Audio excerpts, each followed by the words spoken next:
En el corazón del Pacífico, donde las aguas parecen susurrar secretos ancestrales y las nubes a menudo se convierten en presagios oscuros, las Filipinas enfrentaron uno de los episodios más devastadores de su historia reciente. En el año en que el tifón Kiona azotó sus costas, todo el archipiélago fue testigo de una tormenta que parecía diseñada para quebrar el espíritu humano. Durante semanas, los meteorólogos habían monitoreado la formación de una tormenta tropical, pero nada, absolutamente nada, pudo preparar a la nación para la furia que se desataría. La tormenta comenzó con vientos que rugían como bestias salvajes, desgarrando las frágiles viviendas de bambú y madera que caracterizan muchas comunidades costeras. Las olas del mar, normalmente amigables, se levantaron como gigantes embravecidos, arrasando con pueblos enteros en cuestión de minutos. Los residentes de las pequeñas islas no tuvieron tiempo de huir. El agua llegó con una velocidad brutal, inundando todo a su paso, como si el océano hubiera decidido reclamar la tierra. En la región de Leyte, una de las más afectadas, la tormenta desató su furia con una intensidad que parecía casi sobrenatural. Las lluvias torrenciales transformaron las calles en ríos embravecidos, llevándose consigo casas, vehículos y vidas humanas. Los árboles, que durante generaciones habían soportado la fuerza de los vientos, cedieron ante el embate. El suelo, saturado hasta su límite, se deslizó en mortales avalanchas de lodo que sepultaron comunidades enteras. En Tacloban, una ciudad que había soportado tormentas antes, pero nunca algo de esta magnitud, el caos se apoderó de las calles. Los hospitales, inundados y sin electricidad, se convirtieron en refugios improvisados para los heridos, aunque poco podían hacer los médicos con los escasos recursos que quedaban. Los sobrevivientes buscaban desesperadamente a sus seres queridos entre los escombros, pero las lluvias incesantes dificultaban la búsqueda. En la oscuridad de la noche, solo los gritos de angustia rompían el sonido del viento y el agua. La magnitud de la destrucción era incomprensible. Carreteras enteras desaparecieron bajo el peso del agua y los deslizamientos de tierra. Los puentes que conectaban las islas y comunidades colapsaron como si fueran de papel. Los campos de cultivo, que eran la fuente de sustento para miles de familias, quedaron irreconocibles, cubiertos por lodo y escombros. Millones de personas quedaron sin hogar, atrapadas en un limbo de desesperación y miedo. Pero lo más aterrador no fue la tormenta en sí, sino su impredecible ferocidad. Durante la segunda noche, los vientos alcanzaron velocidades que ninguna instrumentación local había registrado antes. Los habitantes de las zonas montañosas, que inicialmente creían estar a salvo, comenzaron a ver cómo sus casas eran arrancadas de los cimientos. Las lluvias no solo inundaban las tierras bajas, el agua descendía de las montañas en cascadas furiosas, atrapando a los que intentaban buscar refugio. En medio de esta devastación, se levantaron historias de valentía y sacrificio. En una pequeña iglesia en Samar, un sacerdote reunió a los residentes aterrorizados y lideró una vigilia de oración. Rodeados por el agua que subía rápidamente, se abrazaron al altar y pidieron un milagro. Cuando la tormenta finalmente pasó, el agua había rodeado la iglesia, pero nunca entró, dejando a los que se refugiaron allí milagrosamente ilesos. Esta historia se convirtió en un símbolo de esperanza para muchos, pero también dejó preguntas que nadie podía responder. El gobierno declaró estado de emergencia, pero la logística de llevar ayuda a las áreas más afectadas era un desafío monumental. Los aeropuertos estaban inutilizables, los puertos destruidos y las comunicaciones cortadas. Las imágenes de satélite mostraban un país herido, con cicatrices profundas que tardarían años en sanar. Las Naciones Unidas calificaron el tifón Kiona como uno de los desastres naturales más catastróficos de la historia reciente. Pero para quienes sobrevivieron, las cifras y los titulares no capturaban el verdadero horror de esos días. Mientras las aguas comenzaban a retroceder, las historias de pérdida emergían como un torrente. Una madre que sostuvo a su hijo en brazos durante horas, solo para que la corriente lo arrebatara en un momento de descuido. Un pescador que vio cómo su bote, su único medio de sustento, se hundía junto con su hogar. Niños pequeños que se aferraban a los techos flotantes, esperando un rescate que a veces llegaba demasiado tarde. Sin embargo, en medio de la tragedia, también surgió una fuerza impresionante. La comunidad filipina, conocida por su resiliencia, comenzó a levantarse de las cenizas. Los sobrevivientes compartieron lo poco que tenían con sus vecinos, y los voluntarios de todo el mundo acudieron en masa para ayudar. Las iglesias se convirtieron en centros de ayuda, ofreciendo refugio, alimentos y consuelo espiritual. Las canciones de alabanza comenzaron a resonar incluso entre los escombros, un recordatorio de que la fe podía persistir incluso en las circunstancias más oscuras. Se dijo que Kiona no fue solo una tormenta, sino una prueba. Muchos líderes religiosos comenzaron a hablar de ella como un llamado a la unidad, un recordatorio de que incluso en los momentos más terribles, la humanidad podía encontrar formas de superar. Pero para las familias que perdieron todo, las cicatrices tardarían mucho más en sanar. Hoy, cuando las lluvias golpean las ventanas de las casas reconstruidas, el sonido trae recuerdos de aquella tormenta, pero también trae una advertencia silenciosa, que la naturaleza puede ser implacable, pero el espíritu humano, fortalecido por la fe y la comunidad, siempre tiene el poder de resistir. Las Filipinas, un país moldeado por las tormentas y sostenido por la esperanza, sigue adelante, llevando consigo las lecciones de Kiona y el recuerdo de aquellos que no sobrevivieron. En el horizonte de las profecías bíblicas, algunos creen que Filipinas podría ocupar un lugar especial, como si estuviera destinada a ser un refugio divino durante los últimos días. Las Escrituras nos hablan de tiempos de tribulación, de un caos que envolverá al mundo, pero también de lugares preparados por Dios para proteger a su pueblo. En el libro de Daniel encontramos una visión de un reino final que se mantendrá firme en los momentos más oscuros. Daniel capítulo 12, versículo 1, menciona a Miguel, el gran príncipe que se levantará para proteger a los hijos de su pueblo en una época de angustia sin precedentes. ¿Podría esta descripción encajar con un país como Filipinas, donde la fe y la resiliencia han definido su historia? El Apocalipsis también señala un lugar especial de refugio en el tiempo de la tribulación. En el capítulo 12, el versículo 14, se describe un lugar en el desierto donde la mujer, símbolo del pueblo fiel, será protegida del dragón y sus pruebas. Algunos eruditos han sugerido que este desierto no debe interpretarse literalmente, sino como un espacio apartado, un refugio donde los fieles estarán a salvo. Filipinas, con su geografía única, sus numerosas islas y su aislamiento relativo en el Pacífico, podría representar ese lugar de paz y seguridad descrito en la profecía. Los paisajes de Filipinas, con sus montañas imponentes y vastas áreas inexploradas, parecen resonar con esta visión de un refugio en el desierto. Además, la cultura profundamente cristiana del país fortalece esta conexión. En el libro de Marcos capítulo 13, versículo 10, Jesús dice que primero debe predicarse el evangelio a todas las naciones. Filipinas, siendo una de las naciones con mayor población cristiana en el mundo, ha jugado un papel crucial en la difusión del evangelio en el sudeste asiático. Esta dedicación a la fe no solo es un cumplimiento literal de las palabras de Cristo, sino también una preparación para un papel más significativo en los últimos días. En Apocalipsis capítulo 7, versículos 9 y 10, se habla de una multitud inmensa de todas las naciones y tribus, de pie ante el trono de Dios, proclamando la salvación. Filipinas, con su historia de acoger a personas de diferentes culturas y credos, se presenta como un lugar donde esta visión puede materializarse.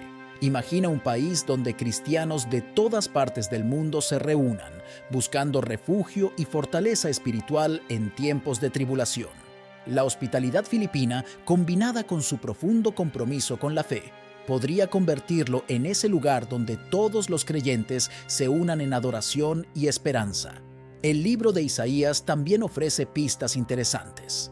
En el capítulo 60 se dice: «Levántate, resplandece, porque ha venido tu luz, y la gloria del Señor ha amanecido sobre ti». Este pasaje se interpreta a menudo como una profecía sobre una nación que será una luz para el mundo en los tiempos finales. Filipinas, con su crecimiento como centro cristiano global y su participación en conferencias religiosas y programas misioneros, parece cumplir este rol.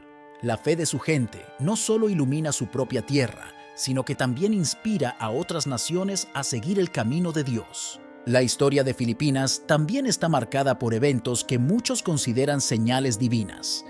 Desde la resistencia milagrosa durante desastres naturales hasta la supervivencia inexplicable de comunidades enteras en tiempos de guerra, estas historias alimentan la creencia de que el país ha sido elegido para algo especial. ¿Podrían estos eventos ser más que coincidencias?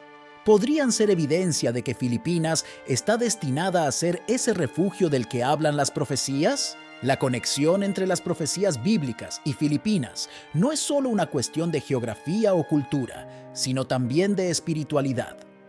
La fe inquebrantable de su pueblo, su resiliencia frente a las adversidades y su disposición para compartir el mensaje de Dios con el mundo refuerzan esta idea. En tiempos de tribulación, cuando el mundo parezca estar al borde del abismo, muchos podrían buscar refugio no solo en un lugar físico, sino en una comunidad que encarne los valores del amor, la fe y la esperanza. Entonces, cuando reflexionamos sobre estas profecías y la realidad de Filipinas, nos queda una pregunta importante. ¿Es posible que este país, con su fe inquebrantable y su historia llena de milagros, sea ese refugio prometido en los tiempos finales? Solo el tiempo y el plan divino lo revelarán, pero mientras tanto, la fe y la esperanza continúan guiando a su gente. La Biblia está llena de relatos donde las tormentas, esos fenómenos de la naturaleza que despiertan temor y asombro, se presentan no solo como expresiones del poder de Dios, sino también como herramientas de su justicia y recordatorios de su autoridad sobre toda la creación. Uno de los relatos más emblemáticos es el diluvio en los días de Noé, narrado en el libro de Génesis. Este evento marca el primer gran castigo divino con tormentas y lluvias interminables, una purga del mal que se había extendido sobre la tierra. Dios, al observar la corrupción y la violencia que imperaban, decidió reiniciar su creación, salvando únicamente a Noé, su familia y las criaturas que subieron al arca. La tormenta no fue simplemente un acto destructivo, fue un mensaje contundente de que la justicia divina no será ignorada y de que Dios es soberano, incluso cuando el hombre se aparta de su camino. El diluvio, además de ser un juicio, es también un símbolo de redención y una nueva oportunidad. Después de que las aguas retrocedieron, Dios hizo un pacto con Noé, prometiendo no volver a destruir la tierra con un diluvio. Este pacto, sellado con el arco iris, es un recordatorio de la misericordia de Dios, incluso en medio de su justicia. Las tormentas, entonces, no solo traen destrucción, sino que también ofrecen un camino hacia la renovación, hacia un mundo transformado por la obediencia y la fe. Otro episodio significativo ocurre en el libro de Éxodo, cuando Dios envía una serie de plagas para liberar a su pueblo de la esclavitud en Egipto. Entre estas plagas está el gran granizo, descrito como una tormenta de fuego y hielo que devastó los campos, destruyó los cultivos y mató a cualquiera que no estuviera resguardado. Este evento no solo fue una manifestación del poder divino, sino un mensaje claro para el faraón. Su terquedad al rechazar las órdenes de Dios tenía consecuencias. La tormenta de granizo representaba el desequilibrio que ocurre cuando el hombre desafía la voluntad divina. Sin embargo, también era una invitación al arrepentimiento, un llamado a reconocer la soberanía de Dios. En el Nuevo Testamento encontramos otro momento impactante relacionado con tormentas, esta vez en el ministerio de Jesús. En el Evangelio de Mateo, Jesús y sus discípulos se encuentran en una barca cuando una tormenta repentina amenaza con hundirlos. Los discípulos, aterrorizados, despiertan a Jesús, quien con solo una palabra calma el viento y las olas. Este milagro no solo muestra el dominio de Cristo sobre la naturaleza, sino que también envía un mensaje poderoso. Incluso en medio de las tormentas de la vida, aquellos que confían en Dios estarán seguros. La tormenta aquí no es un castigo, sino una oportunidad para fortalecer la fe y aprender a depender completamente de la protección divina. En el libro de Jonás, vemos otro ejemplo de tormentas utilizadas como medio de comunicación divina. Jonás, un profeta reacio, huye del mandato de Dios de predicar en Nínive y aborda un barco en dirección opuesta. Dios envía una tormenta violenta que amenaza con hundir la embarcación. En su desesperación, los marineros lanzan al azar objetos al mar, pero finalmente se dan cuenta de que Jonás es la causa de su calamidad. Cuando lo arrojan al agua, la tormenta se calma inmediatamente. Este evento resalta la ineludibilidad de la voluntad divina y cómo Dios utiliza incluso las fuerzas de la naturaleza para llevar a cabo su propósito. La tormenta no solo revela el pecado de Jonás, sino que también lleva a los marineros a reconocer al Dios verdadero y ofrecerle sacrificios. El profeta Elías también experimentó el poder de las tormentas como manifestaciones de la presencia de Dios. En el monte Horeb, mientras Elías busca una señal del Señor, se produce un viento poderoso, un terremoto y un fuego, pero Dios no está en ninguno de ellos. Luego viene un suave susurro, y ahí está la voz de Dios. Este relato, aunque no presenta una tormenta como castigo, resalta un aspecto importante del carácter divino. A menudo, Dios no se encuentra en las manifestaciones más dramáticas, sino en la quietud y en los momentos de reflexión profunda. Las tormentas, los vientos y los terremotos sirven como un preludio que prepara al corazón para escuchar su voz. El Apocalipsis también utiliza imágenes de tormentas para describir los juicios finales. Truenos, relámpagos y terremotos acompañan la apertura de los sellos y las trompetas que marcan los juicios de Dios sobre la tierra. Estas tormentas simbolizan la ira divina y el descontento con la rebelión humana, pero también subrayan la esperanza de un mundo renovado. Que las tormentas del Apocalipsis son aterradoras, también son un recordatorio de que el juicio no es el final. Es un paso necesario hacia la restauración de todas las cosas. En todos estos relatos, las tormentas no son meros eventos naturales, sino instrumentos de la voluntad de Dios. Son recordatorios del poder divino, de su justicia y de su misericordia. Cada tormenta tiene un propósito, ya sea castigar, redimir, enseñar o fortalecer la fe. A través de ellas, Dios habla, llama al arrepentimiento y muestra su presencia. Las tormentas, aunque temidas, también son oportunidades para que los humanos se acerquen a Dios, reconozcan su poder y encuentren en Él refugio y esperanza. ¿Por qué Dios castiga si se supone que es bueno? Es una de las preguntas más desafiantes para muchas personas, pero la Biblia ofrece respuestas claras y profundas. Dios no castiga por placer o por crueldad. Según las Escrituras, su castigo es una extensión de su amor, su justicia y su deseo de guiar a la humanidad hacia el bien. En primer lugar, debemos entender que Dios es santo y perfecto, y en esa santidad no puede tolerar el pecado. El castigo, en este sentido, no es un acto de odio, sino un acto de corrección, como un padre que ama profundamente a sus hijos y los disciplina para enseñarles el camino correcto. El libro de Hebreos, capítulo 12, se nos dice que el Señor disciplina a quienes ama, como un padre que corrige a su hijo. Este pasaje nos muestra que el castigo de Dios no es un rechazo, sino una invitación al arrepentimiento. Es su manera de llamar nuestra atención cuando nos desviamos. Es un recordatorio de que nuestras acciones tienen consecuencias, y que esas consecuencias no son para nuestra destrucción, sino para que aprendamos a vivir en justicia y santidad. Cuando pensamos en el castigo de Dios, debemos verlo a través de este lente, no como una venganza, sino como una oportunidad para rectificar y volver a Él. El Antiguo Testamento está lleno de ejemplos donde Dios utiliza el castigo para corregir a su pueblo y guiarlos hacia su propósito. Uno de los casos más significativos es la historia de Israel en el desierto.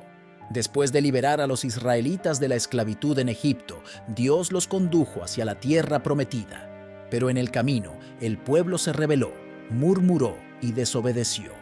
En respuesta, Dios permitió que vagaran por el desierto durante 40 años, un tiempo de prueba y purificación. Aunque parecía un castigo severo, este período sirvió para moldear a una generación que sería más obediente y fiel. Aquí, el castigo de Dios tenía un propósito claro: transformar a su pueblo y prepararlos para recibir su bendición. Otro ejemplo clave lo encontramos en la historia del rey David, cuando David cometió el grave pecado de adulterio con Betsabé y luego intentó ocultarlo con el asesinato de su esposo. Dios no pasó por alto su acción. A través del profeta Natán, Dios confrontó a David y lo castigó, permitiendo que enfrentara consecuencias dolorosas. Pero este castigo no fue para destruir a David, sino para llevarlo al arrepentimiento. En el Salmo 51 podemos ver el corazón arrepentido de David, clamando a Dios por perdón y restauración. Este episodio nos enseña que el castigo de Dios también puede ser una herramienta para renovar nuestro corazón y restaurar nuestra relación con Él. Es importante destacar que Dios no castiga de manera injusta. La Biblia nos asegura en Deuteronomio capítulo 32, versículo 4, que todas las obras de Dios son perfectas y justas. Él no castiga por capricho, sino con un propósito claro y justo. Incluso en los tiempos de tribulación descritos en el Apocalipsis, vemos que los juicios de Dios tienen como objetivo final la restauración y la redención de la creación. Su bondad no se contradice con su justicia. Al contrario, ambas caminan juntas. El Nuevo Testamento nos da una perspectiva aún más profunda sobre el castigo.